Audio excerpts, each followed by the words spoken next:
મરદંગ ટંકા વિજય ડંકા નેણ વંકી નારીયું કેસરી ત્રાડે કંઈક પહાડે ચપલ નાખ્યું ચમકતી દહીં વાણ ડગલે વીર પગલે ધરા ધમ ધમ ધમકતી ભાઈ ધરા ધમ ધમ ધમકતી હો સૌરાષ્ટ્રની ધરતીનો ઈ શુરવીર છે ઈ એમ કહેવાય છે કે ધીમા ધીમા ધીમા ધીમા ધીમા ડગલા માંડતો જદી આવતો હોય અને આંખ્યું છે ઈ તબેલ ત્રાબા જેવી થઈ ગયેલી હોય તેથી ધરતી છે ને ઈ ધમ ધમ ધમ કરતી ધ્રુજવા મળે એવા શુરવીરો છે આ સૌરાષ્ટ્રની ધરતીના અને એની માટે કવિઓને એમ લખવું પડ્યું કે રણસિંગા વાગે હુંતા જાગે કાયર ભાગે કામ પડે દગદગતી ધરતી ફોજું ફરતી ઈ વિનાશ કરતી ત્રેગ વડે મર્દોની હાકે ધ્રુજે ધાકે ઈ ધૂળું ફાકે તોય લડે ઈ મેદાને મરવા અવસર મરવા મરદ કસુંબળ રંગ ચડે જીએ મરદ કસુંબળ રંગ ચડે હો એવા મર્દા મરદ પુરુષો આભ અને ધરતીના કડાને ભેગા કરી શકે અને એક કોણી મારે ત્યાં હાથીના કુંભા ખરથળને ફાડી નાખવાની જેનામાં તાકાત હોય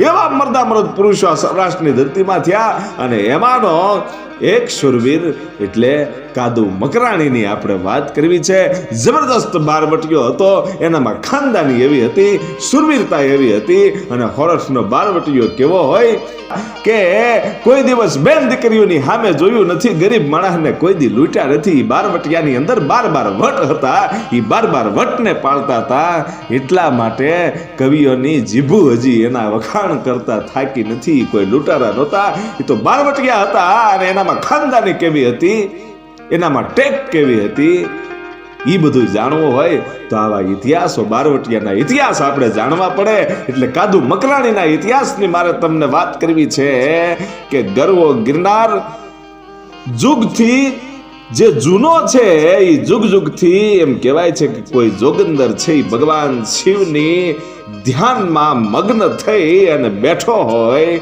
એમ આ ગરવો ગિરનાર છે એ હજારો વર્ષના ઇતિહાસને પોતાના પેટમાં હંગરીને બેઠો છે એ જોગંદર ગિરનાર છે એમ કહેવાય છે કે હજારો ઇતિહાસને હજારો વર્ષના ઇતિહાસને એ પોતાના પેટમાં હંગરીને બેઠો છે જ્યાં નવનાથની એમ કહેવાય છે કે નવનાથના જેની ઉપર બિરાજણા છે સિદ્ધ 84 છે એના બિરાજણા છે અને એમ કહેવાય છે કે એવા ગરવા ગિરનારમાં એ હજારો વર્ષથી જે દાતારીના ભક્તિના શુરવીરતાના અને સમર્પણની જે કથાઓ છે લઈ અને ગરવો ગિરનાર બેઠો છે એવા ગરવા ગિરનારની છાયામાં એક દિવસ એમ કહેવાય છે કે જળ જળ જળ જળ જળ ઈ જંગલની માલપા આગ લાગીને જંગલ છે ઈ ભડકે બળવા મંડેલું અને ઈ વખતે 1.5 વીઘાની માથે એમ કહેવાય છે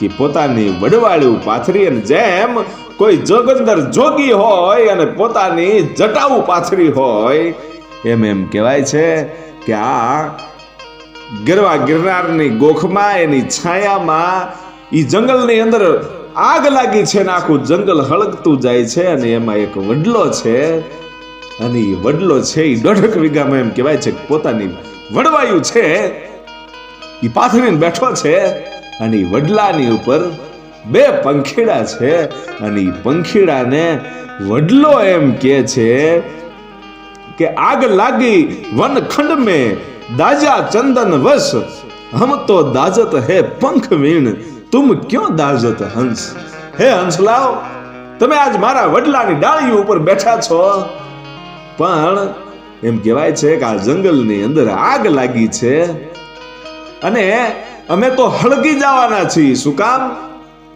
કે અમે ભાગી શકતા નથી અમારે પાંખું નથી અને હે હંસ તમે 2 મારી ઉપર જે બેઠા છો એ તમે હમણાં હળગી જાઓ ને તમને તો ઈશ્વરે પાંખું આપી છે તમે ઉડીને એકદમ ભાગી જાઓ એટલે તો કવિ કાગબાપુને પણ લખવું પડ્યું કે વડલો કહે છે વનરાયું હળગી અને મેલી દિયો જૂના માળા ઉડી જાઓ પંખી પાંખું વાળા આજ વડલો છે એ પંખીડાને એમ કે છે કે ઉડી જાઓ નહીતર હમણાં આગ આવશે ને તો અમારી હારે હારે તમને પણ આ આગ છે એ બાળીને ભસ્મ કરી દે હે અને તેથી એ હંસલા હંસલીની જે જોડી હતી એ વડલાને એમ કહેતી હતી કે પત્ર બિગાડે ફળ ડસે પોઢ્યા શીતળ છાઈ હવે તમ જલો અને અમ ઉડીએ, એમાં જીવન કા ફલ નાય.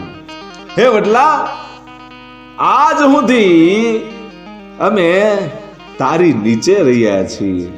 ચૈત્ર વૈશાખનો ધોમ તાપ છે એ તપતો હોય અને ધરતીની માથે મુઠ્ઠી ભરીને જાર નાખો તો એ જાર છે એ ફૂટીને ધાણી થઈ જાય અને હરણના તુમડા તૂટી જાય અને નાળિયેરની એમ કહેવાય છે કે નાળિયેરની માથેથી ત્રોપો હેઠે પડે તો એ ત્રોપામાં પાણી હુકાઈ જાય. એવી કાળજાળ ગરમી હોય અને બે નાળાવા સૂરજનારાયણ છે એ ધરતીની માથે હેઠો ઉતરી ગયો હોય એવે ટાણે એમ કહેવાય છે કે ધરતી છે એ કાળજાળ ત્રંબક વર્ણી બની ગઈ હોય. ઈ ટાણે અમે તારી છાયામાં પ્રીતની ગોઠડીઓ કરી છે, તારા મીઠા ફળ ખાધા છે, તારી ઉપર અમારા બચ્ચા છે એ ઉછેર્યા છે, અમારા ઈંડા ઉછેર્યા છે. એટલે હે વડ, હવે જો તને મૂકી અને અમે ઉડી જઈએ ને તો એમાં જીવનનું ફળ કાંઈ ન કહેવાય, અમે રાકાયું કરી કહેવાય, તારી હારે દગો કર્યો કહેવાય. એટલે હવે ભેળા મરશું અને ભેળા ભરશું ઉચાળા. હો વડલાને કહે છે કે અમે તને હવે મૂકીને નહીં જાય. અને એવી જ આ વાત કાદુ મકરાણીની છે. એટલે મારે આ પંખીડાની વાત કરવી પડી કે કાદુ મકરાણીની વાત કેવી રીતે શરૂઆત થાય છે અને બાળવટું શા માટે ખેરવું પડ્યું એની આ વાત છે. વેરાવળથી 5 ગામ દૂર ઈણાજ નામનું જે ગામ છે અને વિક્રમ સંવંત 1939 વૃંદ બલોચ નામના જે મુસલમાનો છે એ મકરાણથી આવેલા અને જુનાગઢ નવાબમાં નોકરી કરતા અને જુનાગઢ નવાબે ઈણાજ નામનું જે ગામ છે એ ખાવા માટે એ નવાબે એમ કહેવાય છે કે આ મુસલમાનોને આપેલું. અને એમાં અલી મામદ નામનો જે મુસલમાન છે એ એક મકરાણનો મુસલમાન અને એણે આજ ગામના માણસોને બોલાવ્યા છે ભાઈઓ. પૂજા આયરને બોલાવ્યો છે, હામદ સોલંકીને બોલાવ્યો છે, ફૂલી ડોશીને બોલાવી છે અને ગામના તમામ માણસોને ભેગા કરી અને એમ કહે છે કે બાપ, ઈણાજની માથે કાલ હવારે સૂરજ ઉગશે અને પંખીડા બોલશે ને એ વખતે ટોપું મંડાવવાની છે હો. અને અમે તો અમારા વટ માટે મરીએ છીએ, પણ તમે શું કામ મરી જાવ છો? તમે તમારા માલ ઢોર માલ મિલકત જે કાંઈ હોય એ લઈ અને અહીંથી નીકળી જાઓ. આ ઈણાજ ગામ તમે છોડી દો. કાલે અહીંયા ટોપું મંડા હે, આજની રાત જ બાકી છે.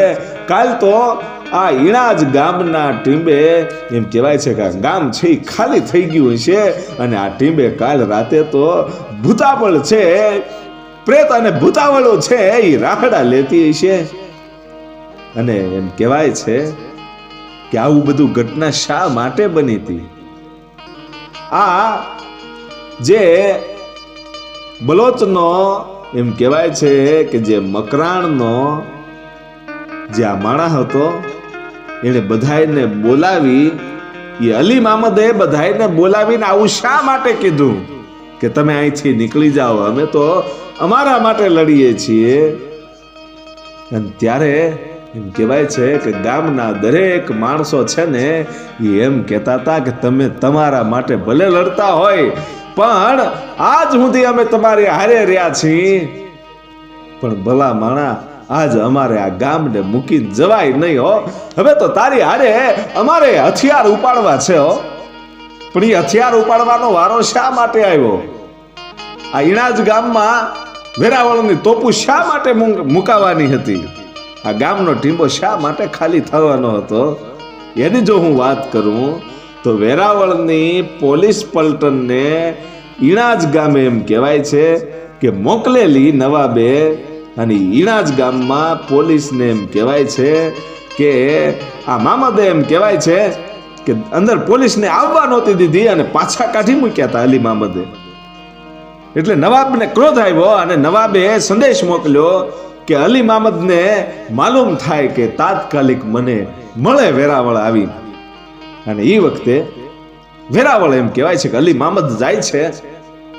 અને ત્યારે એમ કહેવાય છે કે વેરાવળ નવાબે એટલું જ કીધું તું કે કાં તો તમે શરણાગતિ લઈ લો, હથિયાર હેઠા મૂકી દો અને પોલીસને અંદર આવવા દો આ ગામમાં, અને કાં તો તમે આ ઈણાજ નામનું જે ગામ છે એ અમે તમને ખાવા માટે આપેલું છે, એ ગામ ખાલી કરી અને અહીંથી નીકળી જાઓ. અને તેથી અલી મામદ નામનો એ જે મકરાણ મુસલમાન છે એ એટલું કીધું તું ભલા માણા હથિયાર હેઠા મૂકે ઈ આ નહીં, અમે તો હોરઠના છીએ અને આ સૌરાષ્ટ્રની ધરતીએ અમને આશરો આપ્યો છે, હવે હથિયાર મૂકે ઈ આ નહીં, હવે લડી લેવું છે એમ કહીને નીકળી ગયો તો. અને પછી આ હવ લોકોને બોલાવીને કીધું તું કે કાલ સવારે વેરાવળ નવાબે ધમકી આપી છે કે જો તમે ગામ છે એ ખાલી નહીં કરો તો ગામને તોપ દ્વારા ઉડાડી નાખવામાં આવશે, એટલે અમે તો અમારા માટે મરવાના છીએ, મેં જે કાર્ય કર્યું છે એના કારણે હું મરવાનો છું, કે મેં પોલીસને પાછી ધકેલી દીધી એટલે હું મરવાનો છું, પણ મારા કારણે તમે શા માટે મરો, મારા ગુનાથી તમે શા માટે મરો, એટલે આ ગામ છોડી અને જાતા રહ્યો. અને તેથી ગામે પૂરેપૂરો સાથ આપ્યો તો અને એમ કીધું તું કે જે હવે અલી મામદનું થાય એ અમારું થાય. અને તેથી એમ કહેવાય છે કે ઈ અલી મામદ જે છે એને પોતાના દીકરાને કીધું કે હવે હગાવાલાને બધાને બોલાવી લે, મારે એકવાર મળવું છે. અને અમરા પરથી કાદર બક્ષને બોલાવી લે. કાદર બક્ષ ઈ જ કાદુ મકરાણી, અને કાદુ મકરાણીને બોલાવવામાં આવ્યા, પોતાના ભાણેજને બોલાવવામાં આવ્યા, કાકા કુટુંબ જે કાંઈ હવ હતા એને બોલાવ્યા. અને હવને કીધું કે હવે મારા જાજેરા જુહાર છે અને કાલે અમારે તો અહીંયા તોપથી હું ઉડી જવાનો છું, એટલે છેલ્લી વાર હું તમને મળું છું. અને તેથી કાદર બક્ષે એટલું કીધું તું કે આ ગામમાં તોપું શા માટે મંડાવવાની છે, કે મેં પોલીસને અંદર આવવા ન દીધી, એના કારણે મારી એક ભૂલના કારણે આ બધું થવાનું છે. અને ત્યારે કાદુ મકરાણી એમ કહે છે કે આ બધું કરવાની જરૂર નહોતી. અને તેથી કાદુ મકરાણીને એમ કહેવાય છે કે અલી મામદ છે એમ કહે છે કે મેં ખોટું કર્યું છે તો એ મારે ભોગવવાનું છે, અને તું એમ કહેવાય છે કે હથિયાર ઉપાડતો નહીં, હું ક્યાં તને કહું છું કે તું હથિયાર ઉપાડજે. અને તેથી કાદુ મકરાણીએ પોતાની મૂછ ઉપર તાવ દઈને વળ દઈને એટલું કીધું તું ભલા માણા હુંય મકરાણી છું, અને આ હોરઠે આપણને આશરો આપ્યો છે, અને આજ તમારું થાય મારું થાય, બાકી કાદુ મકરાણી છે એ હથિયાર છોડે નહીં. અને રાત ગઈ, સવાર પડ્યું ભાઈઓ, ભલે ને ઉગા ભાણ તિહારા લવ બામણા, હવે તો જીયણ મરણ રહી માણ, અમારી રાખજે કાશપ રાઉત, હે હુરત અમારી આબરૂ રાખજે, એમ કહી અને એમ કહેવાય છે કે હવારનો હુરજ ઉગ્યો છે. હજી ઋષિ મુનિઓ હુરજને અર્ઘ આપે ન આપે એ પેલા વેરાવળનું જે પોલીસ છે એમ કહેવાય છે કે તોપું લઈ અને ઈણાજ ગામમાં આવી ગઈ હતી અને મંડ્યા ભડાકા બોલવા ભાઈઓ. અને આ મકરાણીઓ છે એ મંડ્યા લડવા, પણ મકરાણીઓ છે એ મરાણા, કારણ કે હામી એવડી તોપું હતી, એવડી સેના હતી, અને એમાં ઈ એક તોપ મારે ત્યાં કેટલાય મકાનો ઉડી જાય, મકાનની નીચે આ મકરાણીઓ છે દબાઈ જાય, ઘણાય મરી ગયા. અને પછી કાદુ મકરાણી છે એ વિચાર કરે છે કે આને આમ નહીં પહોંચી શકાય, આ મકાનમાં દબાઈને મરી જાવું એની કરતા તો એને દેખાડી દેવાય કે મકરાણી કોને કહેવાય, એ દેખાડી દેવું છે. એવું નક્કી કરીને પોતાના 5-6 જે દોસ્તારો હતા એને લઈ અને ત્યાંથી નીકળી ગયા ભાઈ. અને ઈણાજનો ટીંબો છે ઉજળ થઈ ગયો. કાદુ મકરાણી ને 6-7 દોસ્તો છે એ માણસોને લઈ અને નીકળી ગયો. અને ત્યારથી એમ કહેવાય છે કે કાદુ મકરાણીનું બારવટું શરૂ થયું હતું ભાઈ. હો, અહીંથી નીકળ્યા પછી કાદુ મકરાણીએ એમ કહેવાય છે કે બારવટું શરૂ કર્યું. અને એના તો આજે પણ એમ કહેવાય છે કે રાહડા ગવાય છે કે એવા ડુંગરે રે ડુંગરે કાદુ તાર ડાયરા અન દારૂ ગોળાની વાગે છે ઠોરમ ઠોર રે મકરાણી કાદુ આવડા રે બાર વટા નોતા જ ખેડવા. એમ આજે પણ ઈ કાદુ મકરાણીના એમ કહેવાય છે કે રાહડા ગવાય છે. અને ઈ કાદુ મકરાણી છે ઈ તેદી એમ કહેવાય છે કે બારવટે ચડ્યો અને એક પછી એક ગામડાઓ છે ધમરોળવા મીડ્યો ભાઈઓ.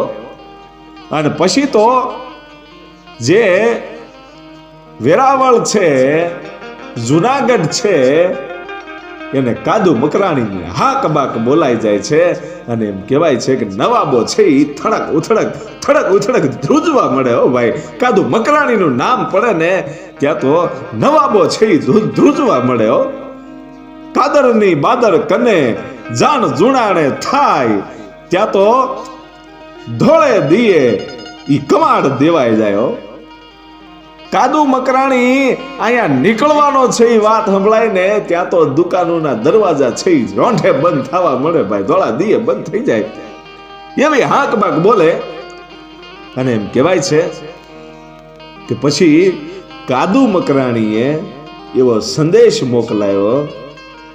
અને એમ કહેવાય છે કે સંદેશામાં કાદુ મકરાણી એમ કહેતો હતો કે એક ગામ ભાંગે તો માનજો કે સાધુએ ભાંગ્યું તું, અને એક દિવસમાં 3 ગામ ભાંગે ને તો માનજો કે કાદુએ ભાંગ્યું તું. એવી રીતે જહાજ ચિઠ્ઠી ઉપર જહાજ ચિઠ્ઠી એમ કહેવાય છે કે મોકલ્યા કરે અને એક દિવસમાં 3 ગામ ભાંગે એવી આંક બાક બોલવા માંડી. અને એમાં એક દિવસ જુનાગઢનું ડેરી વડાળ નામનું જે ગામ છે એ ગામ ભાંગવાની જહાજ ચિઠ્ઠી છે એ મોકલી ભાઈઓ કે ડેરી વડાળ છે એ હું ભાંગવાનો છું. અને ગામડું ભાંગવા માટે ગયો. અને એમાં પટેલની એક વવારું અને પોતાના પતિને એમ કહેવાય છે કે ભાત દેવા માટે નીકળેલી.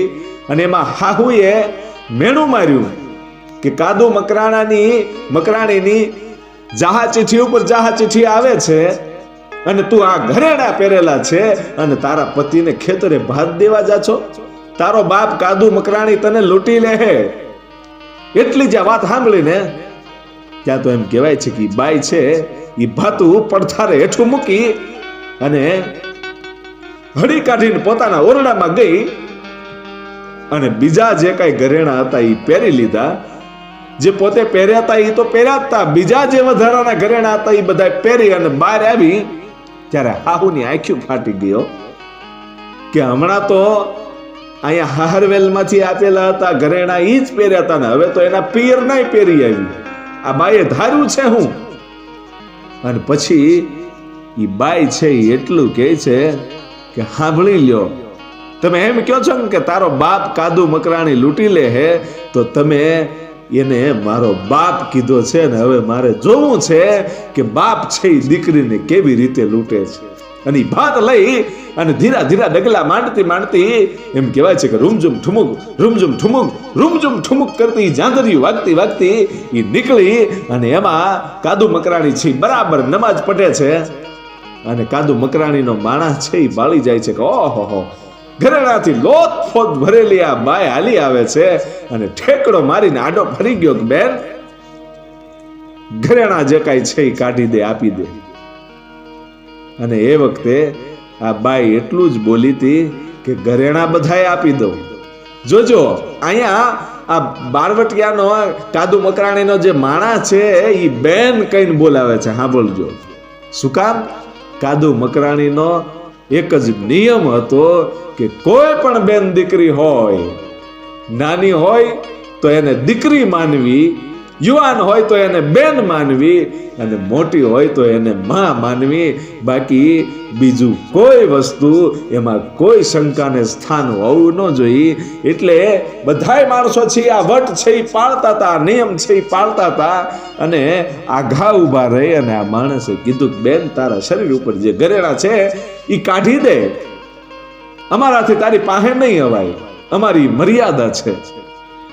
અને તેથી ઈ બાઈ એટલું બોલી હતી કે ઘરેણા તો હમણાં બધાય કાઢી દઉં અને ઘરેણા દેવા જ હું અહીંયા આવી છું, પણ તમે કોણ છો? કે હું કાદુ મકરાણીનો માણસ છું. એમ કે હા, કે કાદુ મકરાણી પોતે આવી અને માંગે ને તો જ હું ઘરેણા દઉં, નહીતર ન દઉં. અને તેથી માણા છે એને કીધું કે ઘડીક બેન અહીંયા ઊભી રહેજે, અને તું ઘરેણા દેવી આવી હોય તો ભાગતી નહીં, અહીંયા ઊભી રહેજે.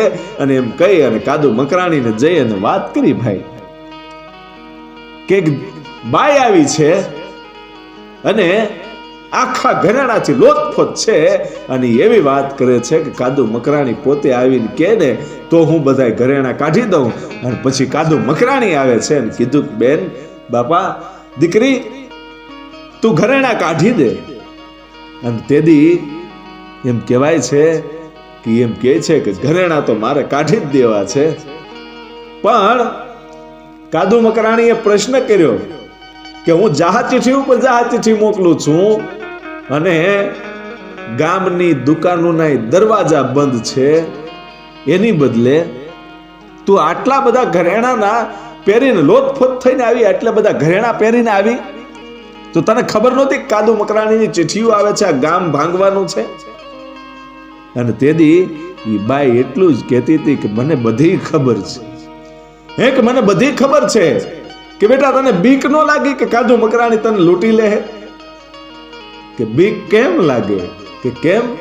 કે મારે હું બરાબર મારા પતિને ભાત દેવા માટે નીકળી અને એ વખતે મારી સાસુએ મને મેણું બોલ્યું કે તારો બાપ કાદુ મકરાણી છે એ આ ઘરેણા લૂંટી લે હે. અને ત્યારે મને વિચાર આવ્યો કે જો મને મારો બાપ કીધો હોય તો આજ જોવું છે કે બાપ છે એ દીકરીને કેવી રીતે લૂંટે છે. એ હું જોવા આવી છું કે બાપ દીકરીને, પોતાની દીકરીને કેમ લૂંટે છે. અને તેથી કાદુ મકરાણીની આંખીમાંથી આહુડાની ધાર થઈ ગઈ હતી અને કીધું તું કે બેટા, આજ તને દેવા માટે મારી પાસે કાંઈ નથી, પણ મારા ગુરુએ આપેલી જે વીંટી છે આ વીંટી હું તને આપું છું, અને જા, હું જિંદગી જીવું ત્યાં સુધી આ તારું ગામ કોઈ દી ભાંગીશ નહીં. એ એમ કહેવાય છે કે આ વટ પાડ્યો તો અને આખી જિંદગી જીવો ત્યાં સુધી એમ કહેવાય છે કે કાદુ મકરાણીએ એ ડેરી નામનું જે ડેરી વડાળ નામનું જે ગામ છે એ ભાંગ્યું નહોતું. આવા તો ઘણા બધા ઇતિહાસની અંદર વાતો આ કાદુ મકરાણીની છે. પણ એમ કહેવાય છે કે માંડણપુર નામનું જે ગામ છે ત્યાં એક મકરાણીની દીકરી ફાતમા એનું નામ, અને કાદરના એમ કહેવાય છે કે પ્રેમમાં ભાઈ પાગલ બનેલીઓ. શું કામ? કે એની ઘરે આ કાદુ મકરાણી છે ક્યારેક ક્યારેક રોકાવા જતો હતો, ત્યાં આશરો મળતો હતો. અને એક મુસલમાનની દીકરી ફાતમા એના પ્રેમમાં પડેલી, અને એમ થાય કે કાદુને ક્યારે કહું. અને કાદુ છે એને ઘરે રોકાવા આવે ત્યારે કહી ન શકે, આ વાત કરી ન શકે, સમય ઘણો વયો ગયો. પણ એકવાર એમ કહેવાય છે કે કાદુ મકરાણીનું બાવડું થોબીના ફાતમાએ એટલું કીધું કે તારા પ્રેમમાં હું ઓળઘોળ છું, અને તું અહીંયા માળા ફેરવી છો બેઠો બેઠો, આ માળા મૂકી દે, હું તો કાયમ તારા પ્રેમની માળા ફેરવું છું. અને તેથી કાદુ મકરાણીએ એટલું કીધું તું કે તું મારી બેન થા, તું મારી દીકરી છો. શું કામ? કે મારે મકરાણમાં મારા બાયુ છોકરા બધુંય છે, મારી પત્ની છે, મારા છોકરા છે, મારાથી બીજી સ્ત્રી ઉપર નજર ન કરાય, કોઈની દીકરી ઉપર નજર ન કરાય. અને હું તો તારા આંગણે રહ્યો છું, તારું મેં અન્ન ખાધું છે, અને જેનું ખાધું હોય ને એનું ખોદવાનું ન હોય. એટલી વાત કરીને ત્યાં તો ફાતમાની આંખીમાંથી એમ કહેવાય છે કે આહુડાની ધાર થઈ ગઈ હતી અને બે હાથ જોડીને કીધું તું કે બાપા મને માફ કરજો, હું તો ભાન ભૂલી ગઈ હતી. અને તેથી એમ કહેવાય છે કે આવી યુવાન દીકરીઓ છે એ આના પ્રેમમાં પડે ને સામે હાલીને વાત કરે, છતાં એમ કહેવાય છે કે આવા બારવટિયાઓ છે આવી મોહજાળમાં પડતા નહોતા, છતાં એને દીકરી કહીને બોલાવે, એને બેન કહીને બોલાવે, એને માં કહીને બોલાવે, એનું નામ બારવટિયા કહેવાય. અને એમ કહેવાય છે કે ઉના તાબાનું તળ નામનું ગામ છે, ઈ જેદી એમ કહેવાય છે કે કાદુ મકરાણીએ ભાંગ્યું અને ગામમાં હાહાકાર એમ કહેવાય છે કે મંડાઈ ગયો ભાઈ, હો હાહાકાર થવા લાગ્યો. અને ત્યારે કાદુ મકરાણીએ હુકમ આપ્યો કે કોઈને રંજાડતા નહીં, હો, અને શાંતિથી કહી દો કે અમારા મકરાણમાં માણસો છે એ ભૂખે મરે છે, ખાવા માટે કાંઈ નથી, એટલે તમે શાંતિથી તમારા ઘરેણા ઉતારી અને બાજુમાં મૂકી દો બેનું, કારણ કે અમારે આ ઘરેણાની જરૂર છે. એ વિનંતી કરી ભાઈ અને કીધું કે વાણિયાનું ઘર લૂંટવાનું છે. અને એમ કહેવાય છે કે માણસોએ આખા ગામમાં અવાજ કરી દીધો કે જે કાંઈ ઘરેણા હોય એ મૂકી દો, અમારે મકરાણમાં જરૂર છે. અને માણસોએ ઘરેણા મૂકી પણ દીધા. અને વાણિયાનું ઘર જ્યારે લૂંટવા માટે એક વ્યક્તિ જાય છે ત્યારે વાણિયાની બાઈ છે એ ચીસ પાડે છે ભાઈ.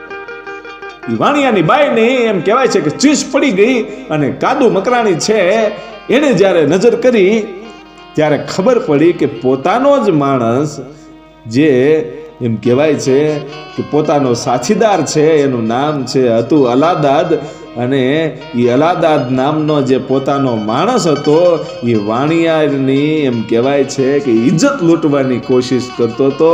અને એ વખતે જે કાદુ મકરાણીના હાથમાં બંદૂક હતી એ સીધી જ પોતાના જ માણસને એમ કહેવાય છે કે ગોળી મારી દીધી હતી, ન્યાન મારી નાખ્યો તો. શું કામ કે કોઈની બેન દીકરીને આબરૂના એમ કહેવાય છે કે નીલામ ન થવી જોઈએ. પોતાની હારે રહેવા વાળો એટલા વર્ષથી પોતાનું કામ કરવા વાળો જે માણસ હતો, અને ઈ માણસે જ્યારે પહેલી જ વાર આવું નબળું કામ કર્યું ત્યારે કાંઈ પણ વિચાર્યું નહોતું, એને કોઈ મોકો નહોતો આપ્યો. અને સીધી જ કાદુ મકરાણીએ એમ કહેવાય છે કે એને ગોળી મારી દીધી હતી. આવા બારવટિયા હોય અને ઈ બારવટિયાના ગુણગાન ગાતા હજી કવિઓની જીભું થાકી નથી. અને એકવાર એક ફકીર છે ઈ એક ગામની અંદર વાણિયાની દુકાને ગયો ભાઈ અને કીધું કે ચલમ પીવી છે અને કૂચો ખૂટી ગયો છે, જરાક કૂચો આપો ને. અને ત્યારે વાણિયો કહે છે કે મફત નો આવે, કૂચો લેવો હોય ને તો ₹1 થાય. અને તેથી ફકીરે એટલું કીધું તું કે ₹1 નથી, પણ મને 8 આનાનો કૂચો આપો, હું તમને 8 આના આપું. અને તેથી વાણિયો કહે છે કે 8 આનાનો કૂચો ન આવે, અને હવે અહીંથી તું નીકળી જા. અને તેથી એમ કહેવાય છે કે જે ફકીર છે એમ કહે છે કે બાપા 8 આનાનો કૂચો આપી દે ને, કે નીકળી જા, નહીતર હવે તને મારવો પડશે, તને નહીં આપું. અને તેથી ફકીર એટલું બોલ્યો તો કે આ તો હું આવ્યો છું, અને કદાચ કાદુ મકરાણી આવ્યો હોય તો. અને તેથી વાણિયો એટલું બોલ્યો તો કે કાદુ મકરાણી આવ્યો હોય ને તો જે આ વજન કરવાનું 10 શેરિયું પડ્યું છે ને એ એના માથામાં ઠોકી અને મારી નાખું કાદુ મકરાણીને. અને કાદુ મકરાણીને તેવડ નથી કે મારી દુકાનમાં આવી અને કાંઈ માંગી શકે, મારો વાળ વાકો કરી શકે. એ વાણિયાએ કીધું. અને ત્યાંથી ફકીર છે એ આગળ આવ્યો, ને આગળની દુકાન જે હતી ત્યાં મોચી હતો, ને મોચીને કીધું કે બાપા બૂટ આપો ને. અને તેથી એમ કહેવાય છે કે આ ફકીર છે વિનંતી કરે છે કે આ ચૈતર વૈશાખનો ધોમ ધકેલો તડક્યો છે ને મને પગમાં આ ધૂળ છે ગરમ લાગે છે, ફરફોલા પડે છે, ઉઘાડા પગે હાલી શકતો નથી, એકાદી જોડી બૂટ આપો ને. અને તેથી મોચી એમ કહે છે કે બૂટ મફતમાં ન મળે, હવે હાલતો થા અહીંથી. કે કાદુ મકરાણી આવ્યો હોય તો મફતમાં આપો, કે એને મફતમાં તો ન આપવું, પણ આ વિંગણો છે ને ઈ એને માથામાં મારી નાખો. અને આવી રીતે વાત થઈ અને ત્યાંથી ફકીર છે એ હાલતો બમણતો જાય છે, એકલો બોલતો જાય છે કે જે ગામમાં કૂચો ન કોઈએ આપ્યો, જે ગામમાં કોઈએ મને પહેરવા પગરખા ન આપ્યા, ઈ ગામ રોટલો તો શેનું આપે? હે કે આ ગામ તો નરાધમ છે, આ ગામ રોટલો તો શેનું આપે? એટલું બમણતો જાય છે. અને એમાં એક પટેલની બાઈ છે એને હામી મળે છે અને કીધું કે ઉભા રહ્યો ફકીર બાપા, શું બોલો છો કે આ ગામમાં કૂચો ન કોઈ આપે, કોઈ પહેરવા પગરખા ન આપે, તો અહીંયા રોટલો તો શાનો મળે? આ ગામ તો હાવ હરામી લાગે છે. અને તેથી ઈ પટલાણીએ એટલું કીધું તું બાપા હાલો મારે ઘેરે, હું તમને જમાડું હો. અને એમ કહેવાય છે કે આ ફકીરને લઈ ગઈ અને ભાઈ ફકીરને જમાડ્યા. અને ફકીરે જમ્યા પછી એટલું કીધું કે બેન સાંભળ, મારે તને એક ઓળખાણ આપવી છે. કે શું? કે બેટા ડરતી નહીં, હું તને ઓળખાણ આપું છું કે તે કાદુ મકરાણીનું નામ સાંભળ્યું છે? કે હા. કે કાદુ મકરાણીની જે હાંક બાક બોલે છે ને એ કાદુ મકરાણી હું પોતે છું. હે કે હા. અને ત્યારે ઈ પટલાણીએ એટલું કીધું કે બાપા તમારે આ ફકીરનો વેશ શા માટે લેવો પડ્યો? કે હું આ ગામમાં જોવા માટે આવ્યો તો કોણ કોણ હરામી માણસો છે અને કોણ કોણ દયાળુ છે. જે હરામી છે એને લૂંટવાના છે, મારે દયાળુને લૂંટવાના નથી. એ હું દરેક ગામમાં પેલા હું જાણી લઉં છું અને પછી જ ગામ ભાંગું છું. વિચાર કરજો આ બારવટિયાની અંદર ખાનદાની કેટલી છે. એ કાદુ મકરાણીએ આ બાઈને કીધું કે આજ સાંજે 10 વાગ્યે આ જે ગામ છે ને તમારું, એ ગામ હું ભાંગવાનો છું. એટલે બેન, કારણ કે ભાંગવું છે એટલા માટે કે અમારા સાથીદારો જે છે ને ઈ અત્યારે ભૂખ્યા છે. મને તો એમ હતું કે અહીંયા ગામમાંથી ક્યાંકથી રોટલો મળી જાય. અને તેથી ઈ બાઈએ એટલું કીધું કે તમારા જે 6-7 જણા છે ને એનું ભાતું લઈ અને હું આવું છું, તમે પોગો. અને કાદુ મકરાણી છે પોતાના મિત્રો પાસે જાય છે અને આ બાઈ છે એ 6-7 જણાનું ભાતું લાવી અને બારવટિયાઓને જમાડ્યા. ત્યારે કાદુ મકરાણીએ કીધું કે બેન સાંભળી લે, આ ગામને હું લૂંટવાનો છું, પણ એમાં તારું ઘર લૂંટાઈ ન જાય એનું મારે ધ્યાન રાખવું પડશે. કારણ કે તારું અન્ન છે એ મારા પેટમાં ગયું છે અને તારું ઘર મારાથી લૂંટાય નહીં. એટલે સાંભળી લે કે સાંજે 10 વાગ્યે ગામને હું લૂંટવાનો છું, આ ગામને હું ભાંગવાનો છું. એટલે તારા ઘરની આંગળ 2 દીવા પ્રગટાવી દેજે, એટલે અમને ખબર રહે કે આ તારું ઘર છે. અને ભાઈ સાંજ પડી, આ દીકરીએ 2 દીવા પ્રગટાવી દીધા અને આખું ગામ છે એ ગામને એમ કહેવાય છે કે સાંજે 10 વાગ્યે ઈ ગામ ભાંગ્યું. ભાઈઓ ગામ ભાંગ્યું પછી માણસોને ઓર્ડર કર્યો કે વાણિયાની દુકાનેથી તેલ લઈ આવો, લોઢાનો તાવો લાવો અને તેલ ગરમ કરો ને એક હાવણી લાવો. એ તેલ ગરમ કર્યું અને વાણિયાઓને કીધું કે જેટલા તમારા ચોપડાઓ છે, જે ગરીબોને તમે પૈસા ઉધાર આપ્યા છે એનું જે તમે વ્યાજ ખાવ છો, એ ચોપડા લઈ આવો. અને વાણિયાઓ ચોપડા લાવ્યા અને એક ચોપડો છે એ નીચે જે તાપ હળગતો હતો એમાં એ ચોપડાઓ હળગાવી દીધા. અને પછી હાવણી હાથમાં લઈ અને એ ઉકળતા તેલમાં બોળી અને કીધું કે આ તેલના છાંટા છે હું હમણાં તમારી ઉપર ઉડાડવાનો છું, અને જો એ છાંટા તમારી ઉપર ન આવવા દેવા હોય ને તો તમે અત્યારે જ જાઓ અને જે કાંઈ ઘરેણા હોય લઈ આવો. અને વાણિયાઓ છે એ ઘરેણા લઈ આવ્યા અને એ બધા જ ઘરેણાઓ છે એ ગામની બેનું દીકરીઓને તેથી એમ કહેવાય છે કે કાદુ મકરાણીએ આપી દીધા હતા. અને પછી હવની વચ્ચે ગામની માલપા એ રાહડા લીધા હતા અને રાહડા લઈ અને મોડી રાતે એમ કહેવાય છે કે ત્યાંથી નીકળી ગયા ભાઈઓ.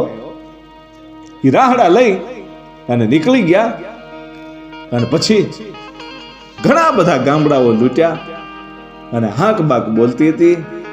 અને એમાં એક દિવસનો સમય એવો આવ્યો કે કાદુ મકરાણીએ પોતાના સાથીદારોને ભેગા કરી અને એટલું કીધું કે આપણે બહુ પાપ કર્યું છે કે આપણે બહુ પાપ કર્યું છે, હવે આગળ પાપ કરવું નથી, બસ હવે અહીંથી ઊભું રહી જવું છે અને મકરાણ વયું જવું છે.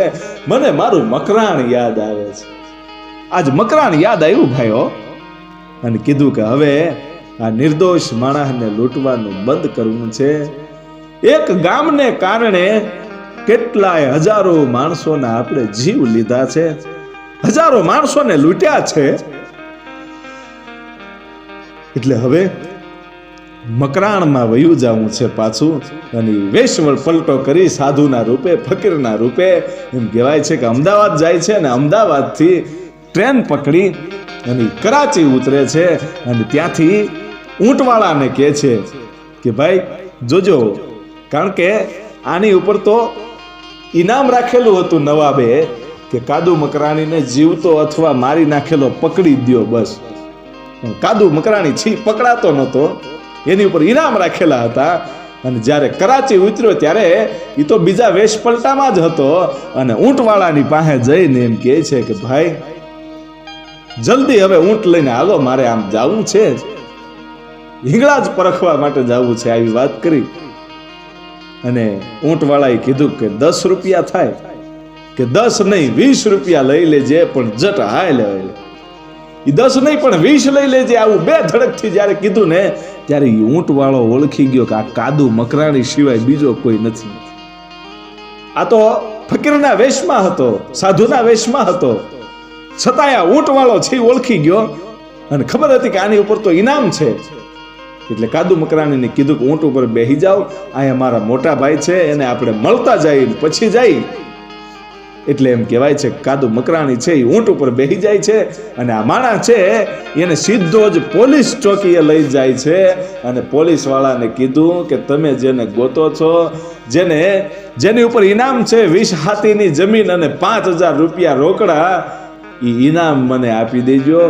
આ જે ઊંટ ઉપર બેઠો છે એ જ કાદુ મકરાણી છે, આને પકડી લ્યો. અને તેથી કાદુ મકરાણી સાંભળી ગયો અને પેલા તો જેણે જાણ કરી હતી ઊંટવાળાને, પેલા એમ કહેવાય છે કે પોતાની કડમાં જે કટાર હતી એ વખતે બંદૂક તો હતી નહીં, કારણ કે સાધુના વેશે હતો, એટલે બંદૂક બધું છોડી દીધું હતું. અને એમ કહેવાય છે કે જે કડમાં કટાર હતી એ લઈ અને આ ઊંટવાળાને પરવી દીધી, ઓલા પોલીસ વાળાને પરવી દીધી. અને ત્યાંથી કાદુ મકરાણી છે એ પોતે પકડાઈ ન જાય એટલા માટે ત્યાંથી ઝડપથી ભાગ્યો. અને જેટલું માણસો સામું મળતું હતું, કોઈ એને પકડવાની કોશિશ કરતું હતું, એને છરીયું મારતો એ હોહરવો નીકળી ગયો. ને એમાં એક મજૂરનું ટોળું નીકળ્યું અને એ મજૂરના ટોળાએ એમ કહેવાય છે કે પાણાના ઘા કર્યા અને એક પાણો છે, એક પથ્થર છે, એ કાદુ મકરાણીના માથામાં વાગી ગયો અને બેભાન થઈ અને કાદુ મકરાણી છી નીચો ઢળી પડ્યો ભાઈઓ. અને પોલીસે પકડી લીધો અને કરાચીની જેલમાં નાખી દીધો. અને કરાચીની જેલમાં જ્યારે પોતે ભાનમાં આવ્યો ત્યારે એને ખૂબ દુઃખ થયું. અને એ વખતે અહીંથી વેરાવળથી જુનાગઢથી એ નવાબે એમ કહેવાય છે કે કરાચીમાં એક માણસને મોકલ્યો હતો અને એ માણસનું નામ હરભાઈ દેસાઈ હતું અને એ પોલીસમાં હતા. અને એને અહીંયા મોકલ્યા હતા કરાચી. અને કરાચી વાળાને કીધું પોલીસ સ્ટેશને કે ભાઈ આ કેસ અમારો છે, આ અમારો ગુનેગાર છે, એટલે અમને આ સોંપી દો. અને ત્યારે કરાચીએ ના પાડી કે નહીં, આણે અમારા ગુના કર્યા છે, અમારા માણસોને પણ માર્યા છે, એટલે અમે આ ગુનેગારને એમ નહીં આપીએ, પેલા અહીંયા કાર્યવાહી પૂરી થવા દો પછી તમને મળશે. અને ત્યાં એ કેસ હાલ્યો અને કેસમાં એમ કહેવાય છે કે કાદુ મકરાણીને ફાંસીની સજા સોંપવામાં આવી. અને એમ કહેવાય છે કે નક્કી થઈ ગયું કે કાલે સવારે ફાંસીની સજા મળશે. ત્યારે કાદુ મકરાણીની આંખોમાં આહુડા હતા. અને જે સૌરાષ્ટ્રની ધરતીમાંથી જે પોલીસવાળો હરભાઈ દેસાઈ ગયો હતા, એ હરભાઈ દેસાઈની સામે કાદુ મકરાણી રોતો રોતો એટલું કહેતો હતો કે કાં તો મારે સૌરાષ્ટ્રની ધરતીમાં મરવું તું અને કાં તો મારે મારા મકરાણમાં મરવું તું, પણ મેં પાપ એટલા કર્યા છે કે આજ મારી જે જગ્યાએ મરવાની ઈચ્છા હતી ત્યાં હું મરી નથી શકવાનો. આજ તો કરાચીની જેલમાં મરવાનો છું. અને એવી રીતે એમ કહેવાય છે કે બારવટીયો છે એ ખૂબ રોયો હતો અને પછી સૌરાષ્ટ્રમાં સંદેશ પણ મોકલાયો હતો અને હવ સૌરાષ્ટ્રવાસીઓને કીધું હતું કે મેં જે કાંઈ ગુના કર્યા છે એની સજા મને મળી ગઈ છે, પણ બની શકે તો મને માફ કરજો. મેં તમને રંજાડ્યા છે, બહુ તમને હેરાન કર્યા છે અને હું માફી માંગુ છું. આવી રીતે કાદુ મકરાણીએ સૌરાષ્ટ્રના લોકોની માફી પણ માંગી હતી. અને પછી એમ કહેવાય છે કે કાદુ મકરાણીને બીજા દિવસ સવારે કરાચીની જેલમાં ફાંસી આપવામાં આવી. પણ વાત એ છે કે બારવટીયો એટલે 12 વટ પાળતા હોય એને બારવટીયો કહેવાય. અને આવી શૌર્ય ગાથા આ સૌરાષ્ટ્રની ધરતીમાં હજારો છે. એટલે કહેવું પડે કે ધન્ય ધરા સૌરાષ્ટ્રની અને ધન્ય સોરઠ. આ સોરઠની જે ધરતી છે એ તો ધન્ય છે, ધીંગી છે ધરતી મારી રે. આખા જગતે વખાણી, આખા જગતને જેના વખાણ કરવા પડે એવી આ ધરતીને આપણે લાખ લાખ વંદન કરીએ.